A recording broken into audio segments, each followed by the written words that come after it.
সেবা যত্ন করতাম, বেবির সাথে খেলাধুলা করতাম, সময় যেত না। এই ফালতু কথা ছাড়া আর কোনো কথা নাই না? আর ঘোরার কথা বলে কত কথা যে শুনে যায়। লোকমানের বউ, লোকমানের বউ ছাড়া লাগে কি কথা? খুব ভালো জানি না, ওকে বিয়ে করবো আমি। ও আমার বয়ফ্রেন্ড।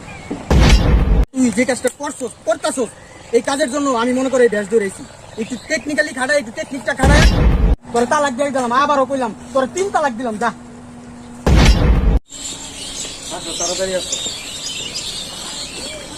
আর এই যে তোমার এত ঘন ঘন বাপের বাড়ি যাওয়া হচ্ছে, হ্যাঁ কি কাজ তোমার বাপের বাড়িতে? এত কাজ থাকলে যাবো না। কি কাজ তোমার বাপের বাড়িতে? রেগুলারই তোমার কাজ থাকে, বাড়িতে তুমি থাকতে পারো না? আমার একলা করে ভালো লাগে না। একলা করে ভালো লাগে না? বিয়ে হয়েছে আজকে 2 বছর হয়েছে। একটা বেবির জন্য কত চেষ্টা করতেছি, তুমি তো খালি না না না না